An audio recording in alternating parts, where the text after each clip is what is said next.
Something that people who idolize the United States don't understand is that today's United States is no longer the United States of the 80s or 90s.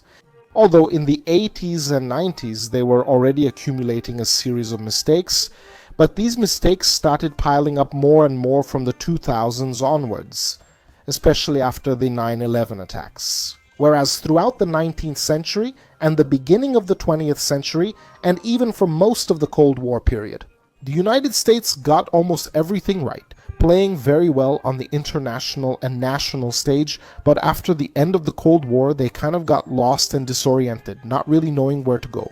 And because of that, they started to accumulate strategic level mistakes, which put at risk not only their global leadership, but even their internal management. The country, which used to be a global example, whether in military leadership, economic leadership, or scientific leadership, gradually started to lose that status as an example and began to be more challenged, directly or indirectly. And the countries that still remain aligned with the United States and copy the United States end up suffering from the same problems that are happening in the United States. The United States. Today it's like a person who is drowning in the water, and whoever reaches out to help them get out of the... So the United States...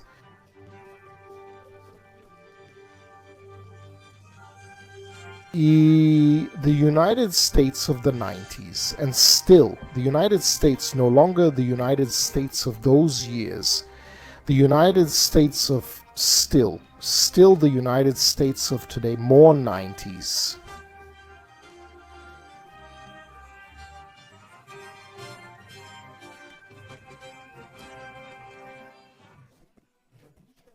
And still the states of the 90s, and still they are no longer the United States of... They're not the 90s United States anymore, yet still united like then.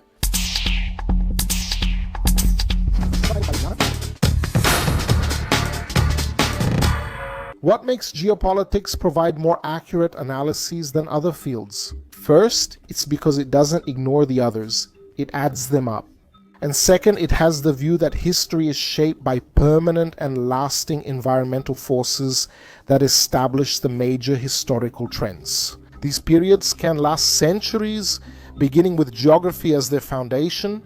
Thus, the perception is long-term and never short-term. Short-term analyses are basically like rolling dice, while geopolitics, when done by real geopolitical analysts, is, let's say, kind of transcendental.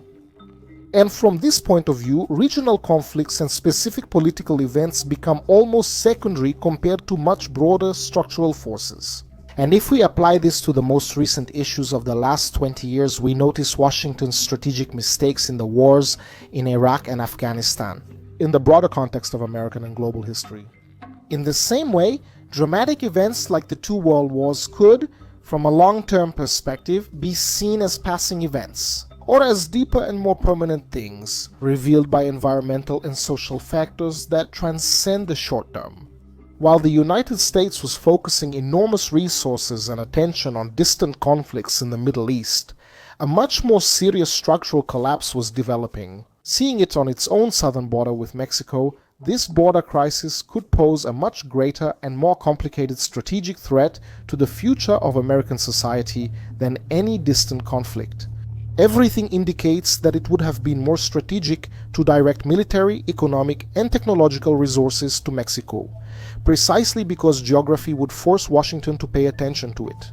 Several renowned authors, such as Andrew Bacevich, Stephen Walt, John Mesheimer, Paul Biller, Mark Helpling, Ted Carpenter, and Samuel Huntington, have deeply questioned the strategic direction of the United States. Each of these authors, despite their specific differences, shares a critical view of the American decision to intervene militarily in the Middle East. Walt and Mesheimer, for example, sparked controversy with a book called Israel Lop, suggesting that pro-Israel groups in the United States played a key role in triggering the war in Iraq. Mark Helpling and John Mesheimer Alexander warn about the growing danger of China as a strategic adversary and strongly criticize how the American obsession with conflicts in the Middle East was diverting essential resources, precisely at the moment when Peking is expanding its economic and military influence across the Asian continent. Similarly, Carpenter and Haunton expressed concern about Mexico, pointing out that the United States was ignoring real and immediate dangers that are growing on its own southern border, while focusing on distant conflicts. By bringing together the thoughts of these realist analysts, the idea clearly emerges that the United States faces three fundamental geopolitical challenges. In this century, the permanent chaos in the Middle East and Eurasia, the assertive rise of China as a superpower, and a deeply unstable Mexico and Central America. These scholars rightly argue that effectively addressing the problems posed by China and Mexico requires the United States to be extremely cautious about new military interventions in the Middle East or even in Europe. In the view of these analysts, only in this way could the country preserve its power and influence in the long term, ensuring a secure position. But it's not that simple, because what would happen to the regional security of Europe and the Middle East if there were an American withdrawal? This issue, even though focused on the short term, cannot be ignored or trivialized, because it directly affects lives in countries that feel threatened by forces hostile or rival to the United States, and it has serious implications for American power on the international stage. In general, these scholars have a deep conviction that the United States should never have started such wars, regardless of future outcomes in the Middle East and Ukraine. The human and moral impacts of the wars in Iraq and Afghanistan will have long-lasting consequences in the debate over American foreign policy, just like before with Vietnam. When discussing the costs of these interventions, a central question arises, which is how much the power of the United States has been worn down by the mistakes made in these wars. In general, there is a consensus among geopolitical experts that the isolated geographic position of the United States is a resource that means it should not be wasted on unnecessary interventions in distant regions. In purely economic terms, just the military costs and the real economic impacts of the wars in Iraq and Afghanistan were not as dramatic as people think. Since the American fiscal deficit is much more influenced by domestic spending, especially on healthcare, than by military interventions. So, if we think purely from a financial perspective, is it possible that the United States still has the capacity to strategically recover from the wars in the Middle East? We have historical examples of strategic mistakes made by very wealthy great powers, such as the disaster of the Ming campaign against the Mongols in 1449, or Venice's mistake in expanding militarily across the Italian peninsula in the 15th century, leading to the loss of its naval strength. These are examples of interventions that were destructive, but that's not the case with the United States. Because even with the fiasco in the Middle East, they still haven't experienced comparable catastrophes. And their military forces remain relatively strong, experienced, and adaptable. After Iraq and Afghanistan, we can also compare the situation to the Indian Rebellion of 1857 against British rule, or the failed Athenian expedition to Sicily, which also suggests that recent American interventions do not necessarily more or united is more, states more or less, United States more, less states, more or less is more or equal. United is more or less, United States more or less, more or equal. States is about the same as states, more or less. United States is less. United States, more or less equal, is more or less equal. United States is more or less. States is more and economic in power under the Julio Claudians, until the excessive territorialization and defensive weakening under Diocletian. The United States could currently be experiencing something similar to the Third Roman phase, with forces spread out in endless conflicts around the world. Compromising its ability for rapid strategic mobilization, what would make the future of the United States depend more on its ability to return to a strategy based on a more prudent and selective use of its military force, focusing on influencing allies through diplomacy and always maintaining a strategic military reserve.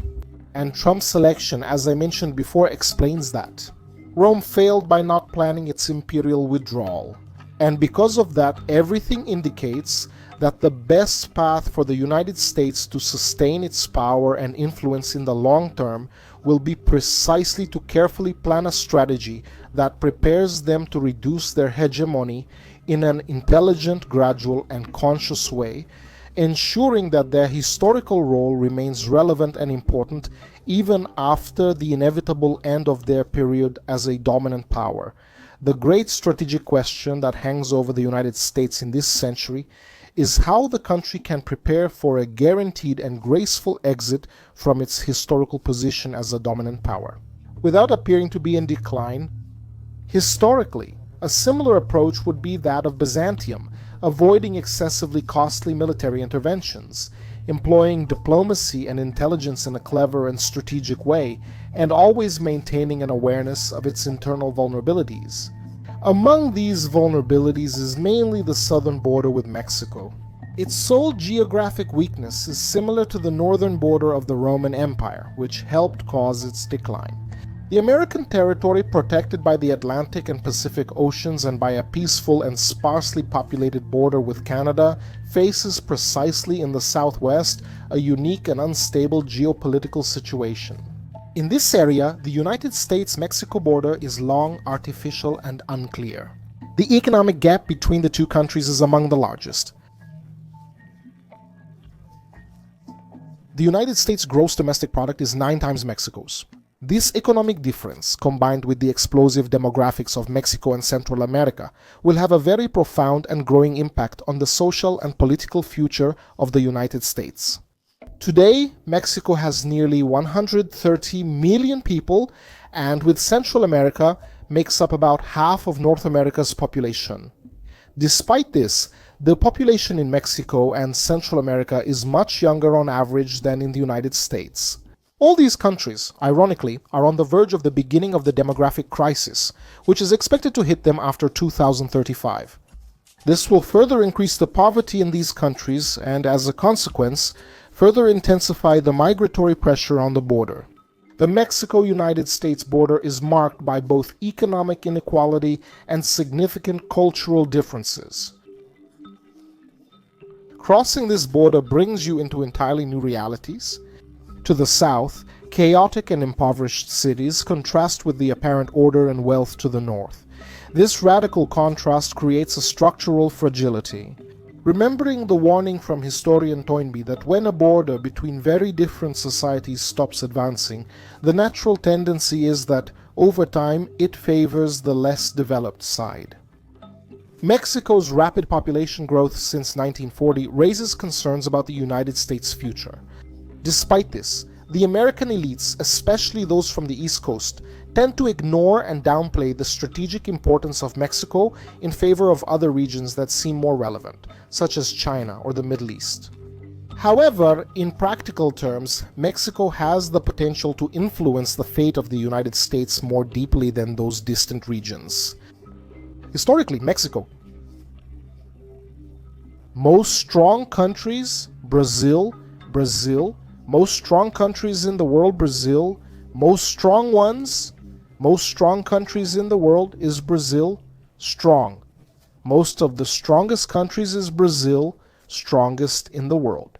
Brazil, most of the strongest countries is Brazil. Strongest countries in the world, Brazil, most of the strongest countries in the world. Northern Mexico is facing a severe security crisis because of the violent actions of drug cartels. Places like Ciudad Juarez or Tijuana have become real war zones, with extremely high levels of homicide and armed violence, reflecting a partial collapse of public order if the Mexican government can't control this violence, and all signs suggest it won't. The United States may soon face a shared border with a narco-state dominated by various transnational criminal organizations. A scenario similar to Afghanistan, only closer to the United States and without the religious element involved. This scenario was already anticipated by Samuel Huntington, who predicted the profound impact of this massive migration on North American cultural and historical identity. According to him, the Mexican demographic advance could bring about a cultural reconquest of the regions that, ironically, once belonged to Mexico, profoundly altering the American social fabric and challenging the Anglo-Saxon foundation upon which the United States was built. This historical transformation is not mere speculation, because there are already cities on the United States border with more than 90% Hispanic population. The concentration of such a uniform immigration, mostly coming from Mexico, can make cultural assimilation for these groups much more difficult. This happens, among other reasons, because of the strong historical memory that Mexicans and Mexican Americans have regarding territories that were once part of Mexico. Besides, Mexican drug cartels, more than being the cause of American problems, are actually symptoms. Since the United States, initially through its media, and later also through the federal and state governments, have encouraged this, and drug use, with the media glorifying and downplaying the effects of drugs, trying to normalize the use of these substances and associating them with successful lifestyles, and the governments being lenient with the consumers, who are the economic base of trafficking and the only driving force that makes the trafficker act. Even while acknowledging the concerns raised by Huntington, it's impossible to ignore the geographic and cultural reality. The organic Unidos connection is so strong and deep that it's unlikely Trump's American nationalism can remain intact or isolated from that influence. The future of the United States tends to be much more connected to Mexicans and Latin Americans, with a civilization oriented more toward a north-south axis than the classic east-west formation. In strategic and economic terms, a stabilized Mexico, free from cartel control, would be extremely beneficial for the United States, offering a much more favorable geopolitical position than any possible success in American interventions in the Middle East or Europe. A stable and functional partnership between the United States, Mexico, and countries like Colombia would have a lasting strategic impact on all of Latin America and the Caribbean. But at the present moment, there is nothing to indicate anything positive in the future of Mexico or the American countries, and in fact, not even in the Caribbean or South America region. That's why solving Mexico's problem should be a higher strategic priority than American interventions in the Middle East. This will involve more than just dealing with Mexico, but mainly with the more difficult task, which is dealing with its own drug-using population, with the media and with sectors of the American government that are sympathetic to the use of these substances. Stabilizing Mexico is not just a matter of immediate security, it's a crucial issue for the future of American cultural and political identity throughout this century. For about 20 years, Mexico has been experiencing a pivotal moment in its history, confronting both advancing drug cartels and the rising threat of internal disorder. What is happening there now could profoundly shape the country's future and will inevitably have an impact on the United States. American politics is at a moment of danger.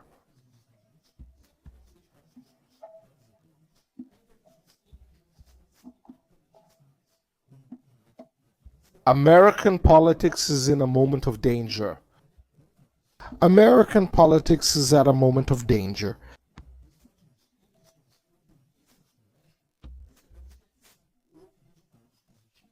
Precisely because of the geographic proximity and situational awareness.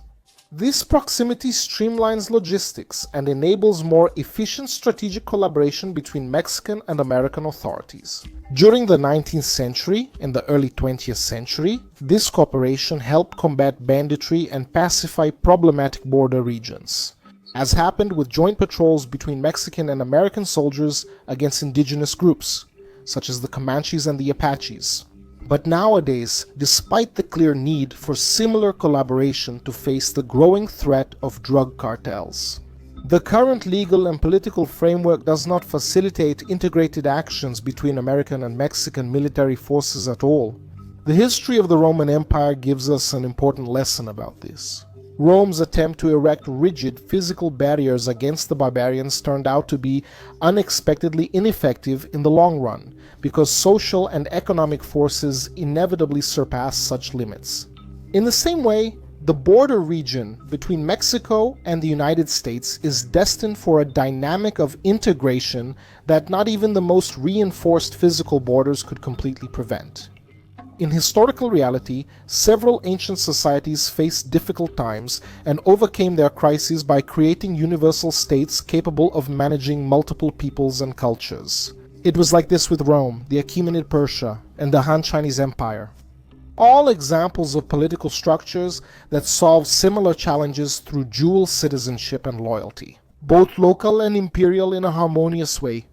It may be that, in the future, something similar will emerge between northern Mexico and the southwestern United States. This kind of historical change would represent a major transformation in the very founding myth of the United States, which traditionally understands its expansion as a process, from east to west, from the Atlantic coast to the Pacific coast. Geographically, North America has always offered great advantages for the development of a powerful nation, a vast fertile plain in the interior, an abundance of navigable rivers, and protective oceanic borders that facilitated trade and strategic security. But at the same time as this traditional view, there is a new geographic reality emerging, which is this north-south integration, symbolically reviving the old exploratory route of Coronado from the 16th century, which started in Mexico and went north, crossing territories that today are Arizona, New Mexico, Texas, Oklahoma, and Kansas. Thus, the future of the United States may look more Anglo-Hispanic than Anglo-Saxon, deeply connected with Mexico and Central America.